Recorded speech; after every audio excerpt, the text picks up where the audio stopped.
At school, at university, when we study marketing, we study subliminal advertising. I don't know if you know anything about subliminal advertising. Subliminal advertising is always flashing something for you to see without you noticing it. That kind of advertising is, some people said, is effective. Flashing out something, you absorb it.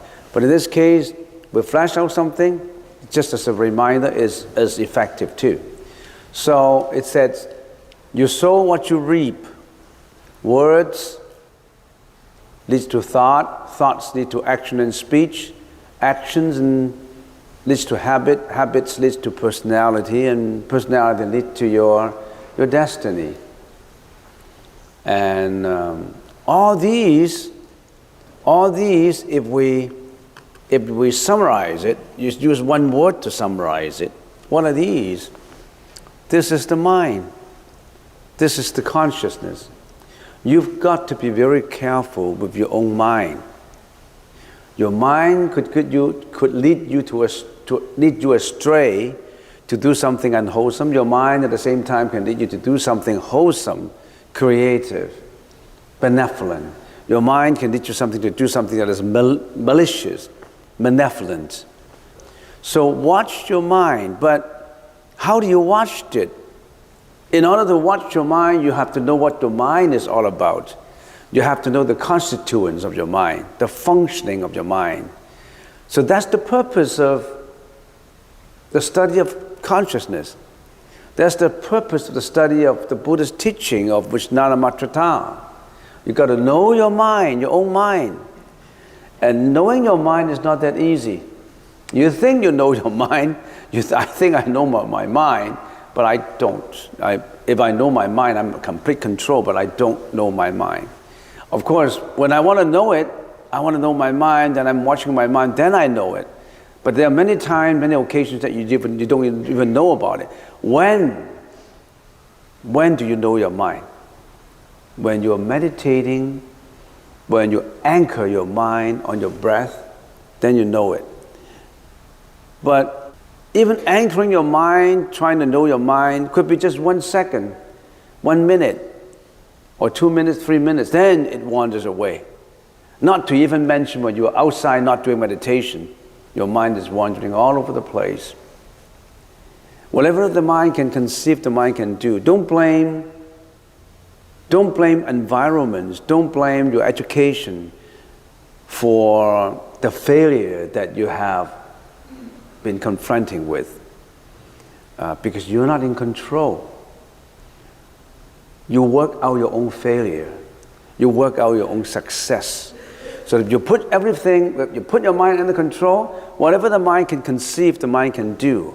So understand your mind and lead your mind not only to achievement of wealth, reputation, but to the achievement of spiritual transformation, spiritual enlightenment. That's the purpose of the study of the consciousness that we've been talking about. Study of consciousness, because our consciousness attached to external objects, our consciousness always interact with external objects. And when external objects is interacted, then you have attachment. And during the attachment, concurrent mental functions arise simultaneously to disrupt your inner peace. And due to this habitual attachment, our mind becomes set on predetermined thoughts. These thoughts can create uncontrollable reactions: anger, jealousy, sadness, inferior complex, depression, sensual indulgence, that perpetuate our problems and suffering. And of course, sometimes the mind can lead us to do wholesome things, can lead us to be compassionate, lead us to be non-selfish, lead us to be hardworking, lead us to be creative. Where does your mind want to lead you? You're the master of it.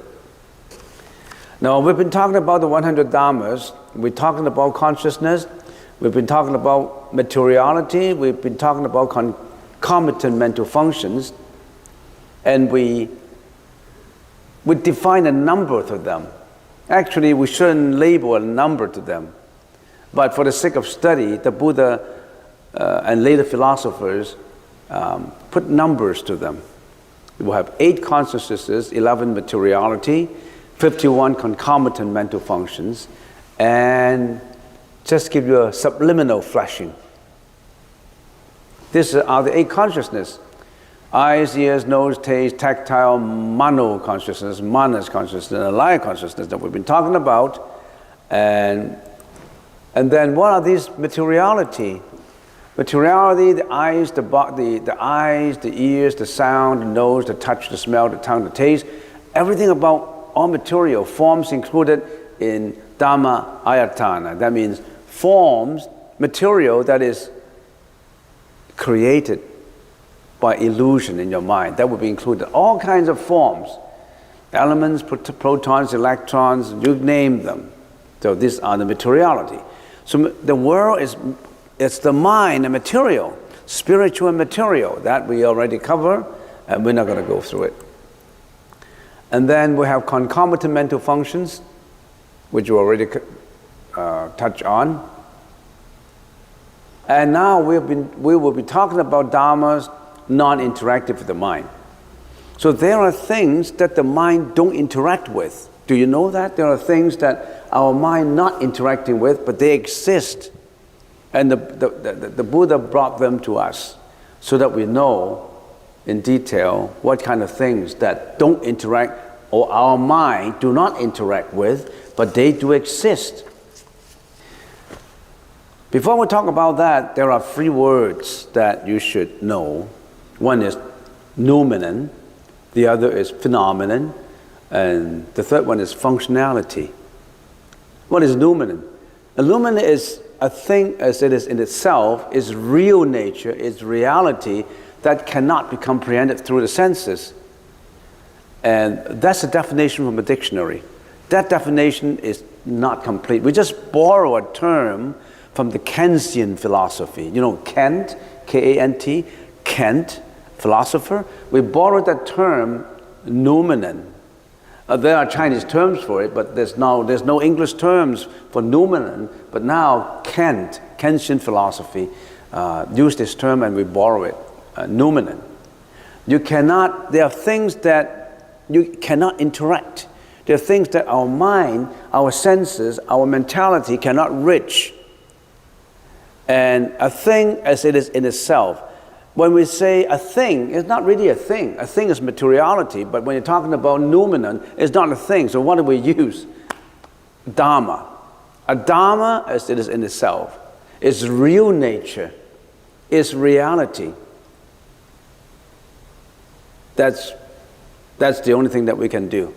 I don't know what kind of explanation. Noumenon really has to be cognized, if it is within the word of cognition, by a deeper, enlightened thinking. We put it that way. Okay, noumena. Phenomena is everything you see, all phenomena. And how about functionality? Functionality are karmic activities performed as a result of the interaction among consciousness, materiality, concomitant mental functions, and other conditioned dharmas. Where does dharmas non-interactive with the mind fall into this category? They don't fall exactly into number 1 because they're conditioned. You know what I mean? I'm talking about dharmas, the 24 dharmas, non-interactive with the mind. And I would like to see how do we fit in these 3. Noumenon are those dharmas, 24 dharmas, non-interactive with the mind, fall into noumena? No. Noumenon is unconditioned. Those non-interactive functions are conditioned, so they don't fall into there. Second one, phenomenon. Phenomenon of materiality. Molecule, protons, electrons, cells. So this non-interactive dharmas don't fall into that category because they are not material. How can that concept of time be material? Time is not a materiality thing. Can you get material from time? No, time is time, not material. And then functionality. Functionality, most of the functionality are karmic activities performed as a result of interaction among all these things. And the 24 dharmas are non-interactive. If you really want to fit them into it, these 24 dharmas are what? Are non-interactive, invisible functionality of the mind. Let's carry on. What's the first one? The first one, this dharma is non-interactive with the mind. What is the first one? The first one is acquisition. When we say it's a fictitiously established concept, if we can even say, for the sake of speaking about it, we say that it's a concept, but it really isn't. But for the sake of understanding it, it's a fictitiously. What do you mean by fictitiously? It's a set-up concept without its real nature, based on the relationship among consciousness, mental functions, and materiality. For example, the 5 skandhas, Wu Yun, combined with the 5 skandhas. What are the 5 skandhas? Materiality, perception, volition, consciousness, right? All these 5. When the 5 skandhas combine, it becomes the body life known as the self. In other words, when your body and your mind combine, it becomes a self. You call it a self. But self is not a reality, except a conglomeration of mature conditions. You, self, has no self. We have no self. Because this, what we regarded quote unquote as a self, is a temporary body and mind combination. It has no substance, a real essence. It has no reality. Why? It is impermanent. It is just conditions mature. What kind of conditions for the body and mind to be mature, to be existent? You got a good health. You exist. Your mind is not out of control. You exist. So your existence is not real by definition of reality.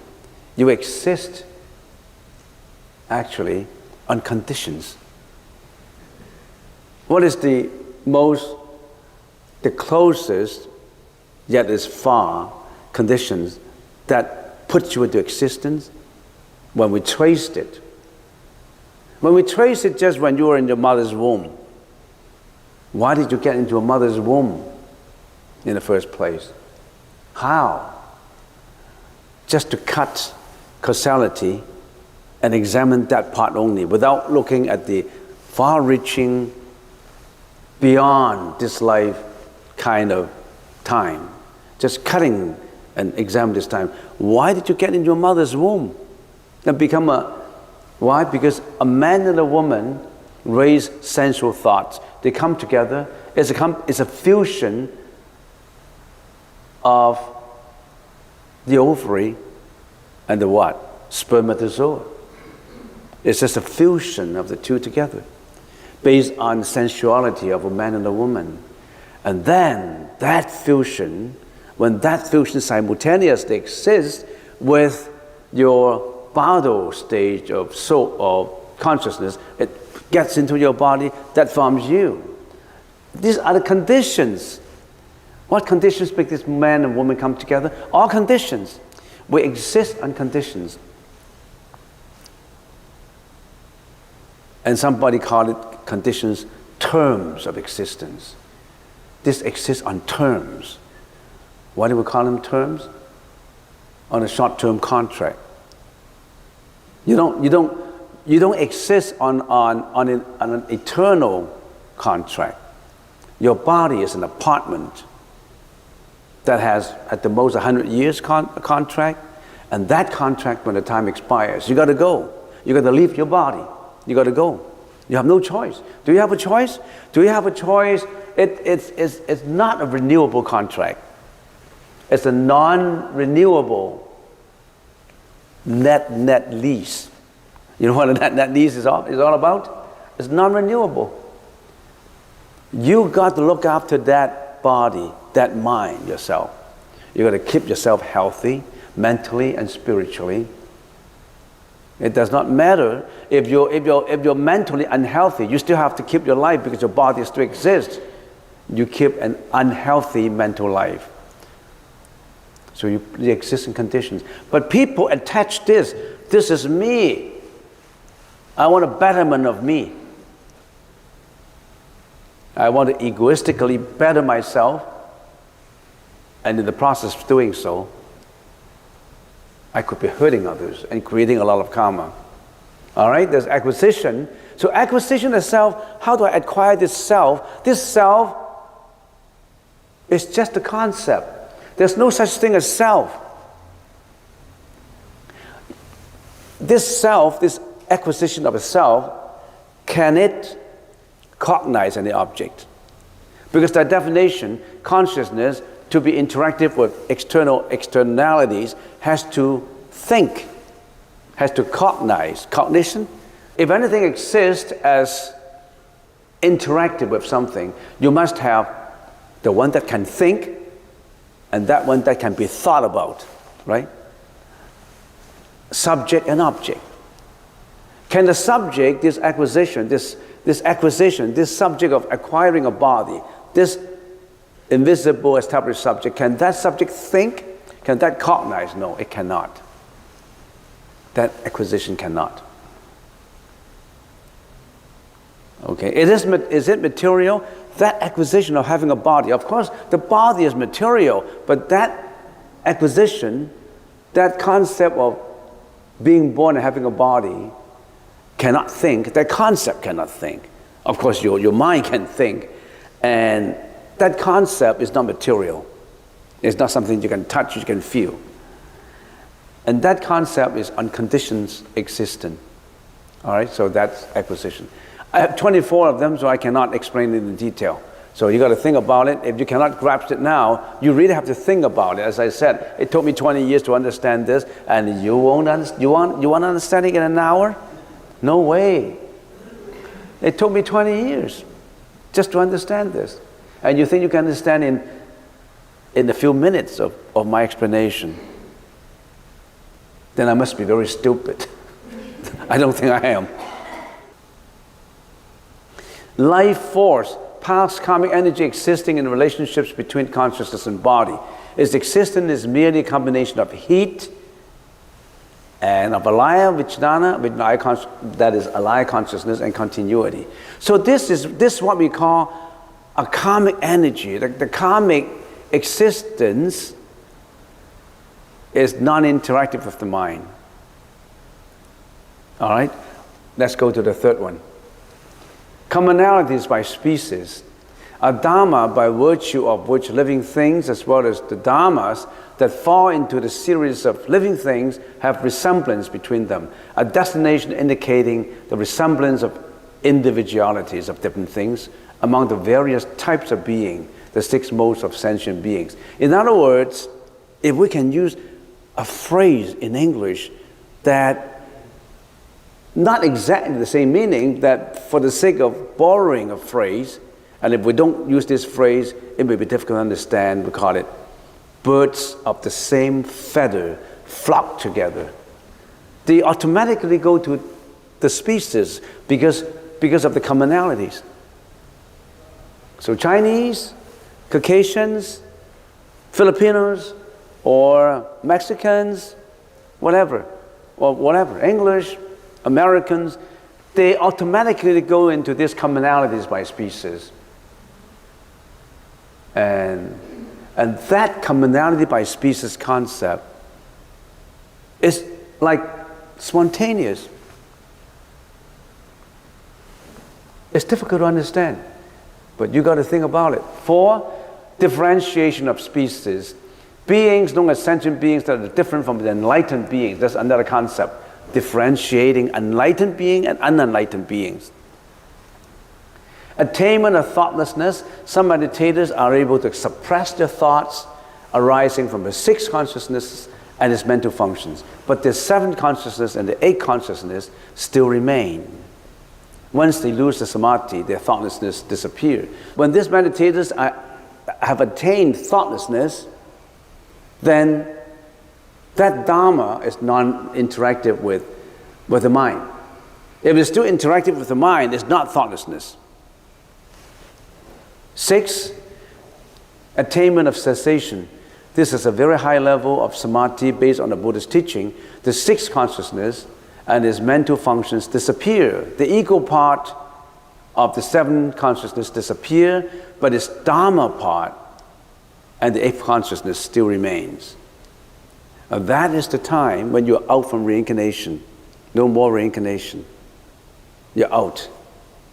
That is attainment of cessation. All right, so let's carry on.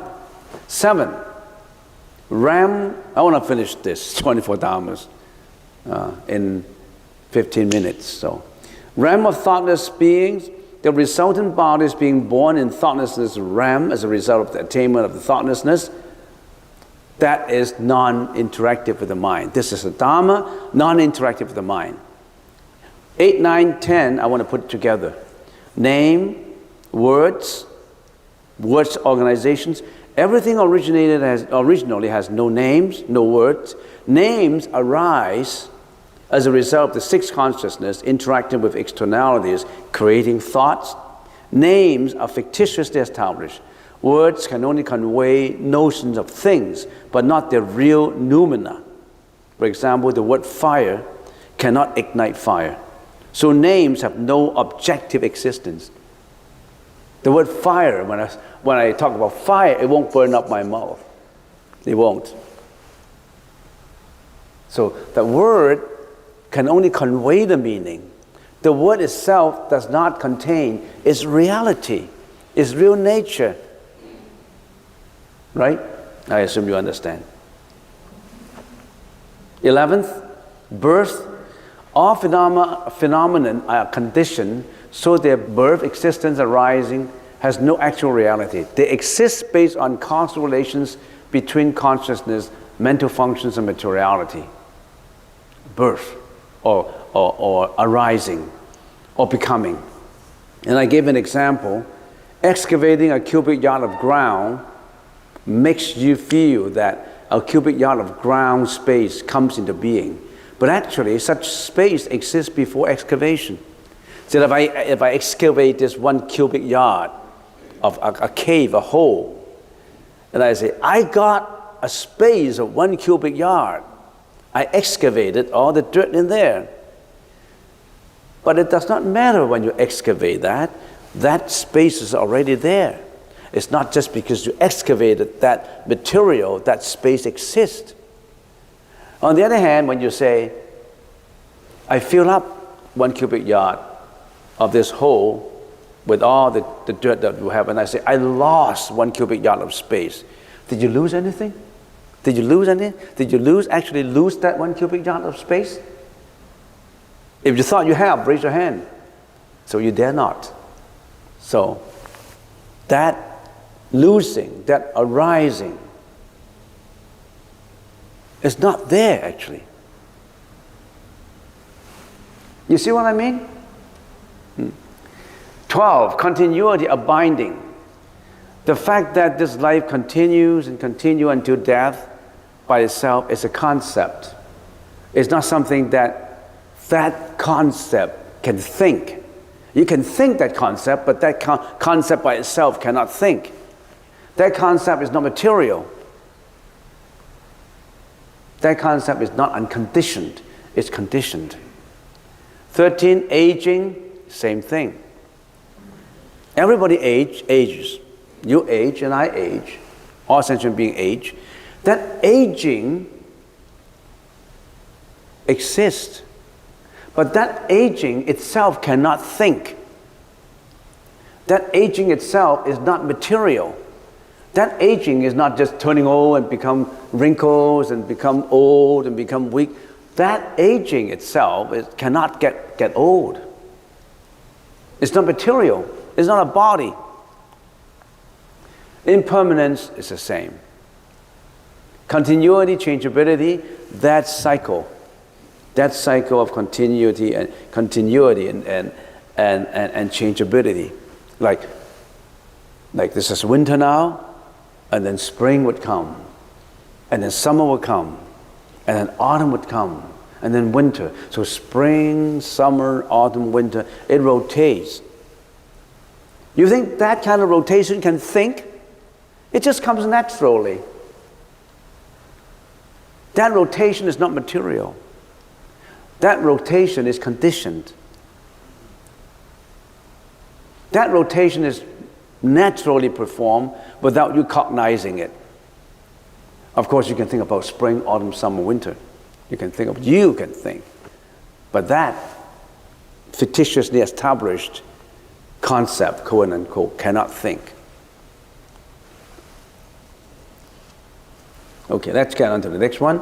Determinant karmic differences. Wholesome cause leads to wholesome effect, and unwholesome cause leads to unwholesome effect. That means if you do something bad, it will lead to bad effect. If you do something good, it will lead to good effect.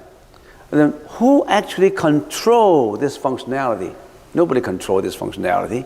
It just performs.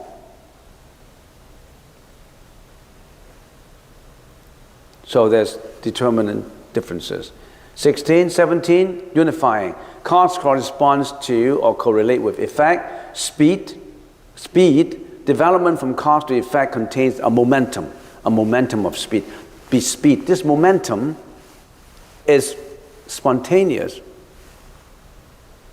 You cannot grasp this momentum. This momentum by itself cannot think. This momentum is not a materiality. This momentum is conditioned, it's not unconditioned. If it is unconditioned, it becomes unconditioned Dharma. But this is conditioned Dharma. Conditions Dharma, non-interactive with the mind. Seriality, quality of taking place in series, like a season, 4 seasons that we already explained. 20, area, space, north, south, east, west position are fictitiously established.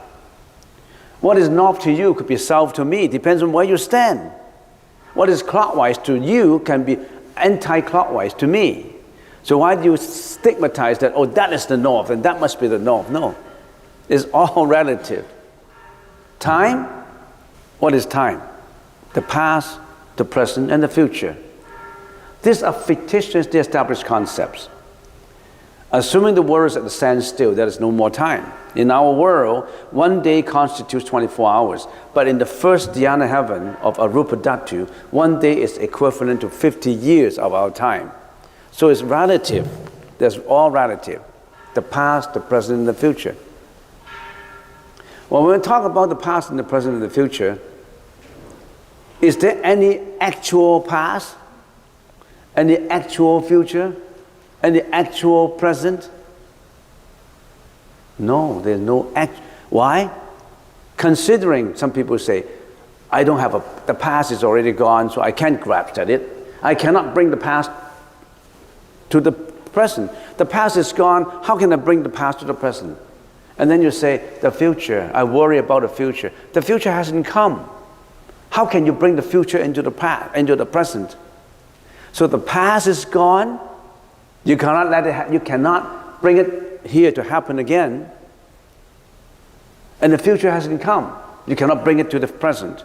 How about the present? So there must be a present, right? I'm living in the present.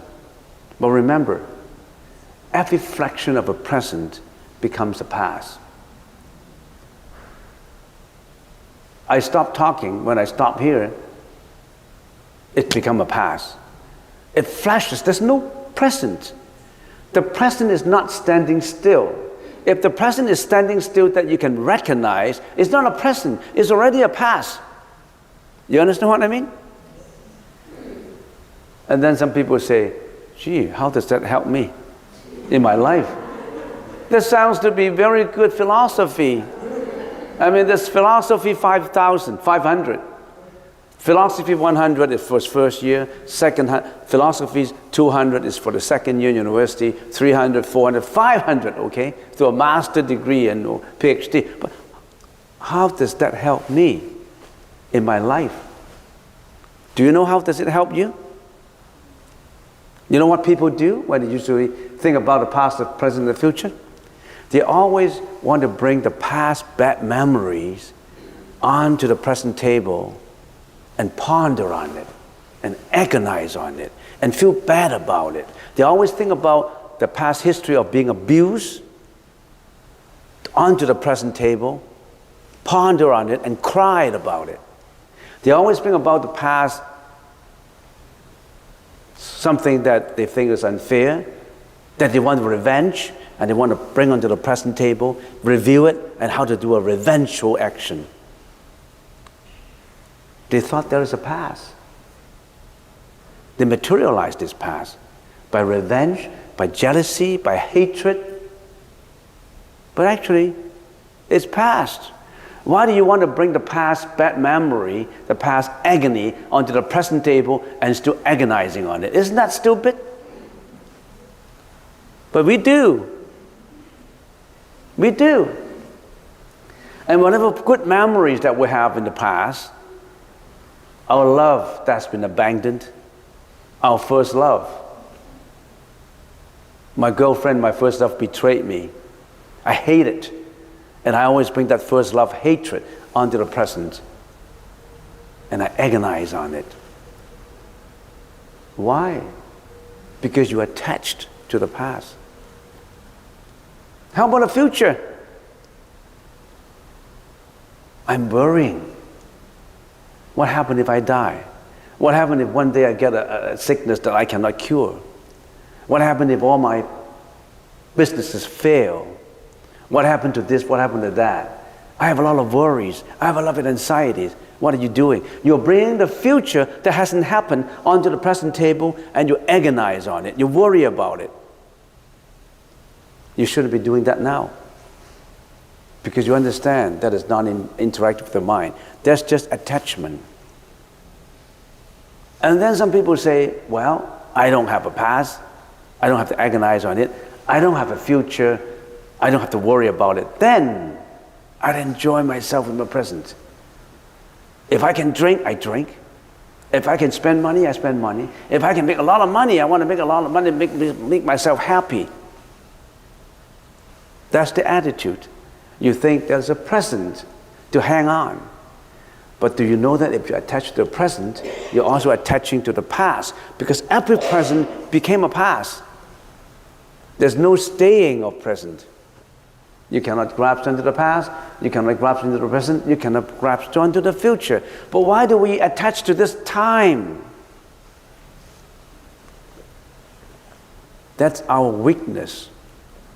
We anchor our mind on past. We have to learn how to let go. We're anchored in the wrong place. That's the reason why this morning we were talking about anchoring our mind first, learning how to anchor it and watch it first, and then we can learn how to let it go. That's the purpose of meditation. So I'm up to 21. I still have 3 to go. 22, number. Numbers have relationship with all things in nature. Plato called the study of number symbolism the highest level of knowledge. Number is a very spiritual concept, number. Why 3? Why 1? Why 5? Why 7? There's always some attachment of numbers. And this numbers, by itself, is non-interactive with the mind. Synthesis. The composition or combination of parts or elements so as to form a whole, combining multiple things into a whole so as to understand the shared qualities between each thing.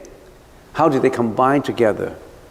And the opposite of synthesis is separation of parts so as to break it down into whole. And that's the concept that we've always been doing, but we don't know why we're doing it. And some people call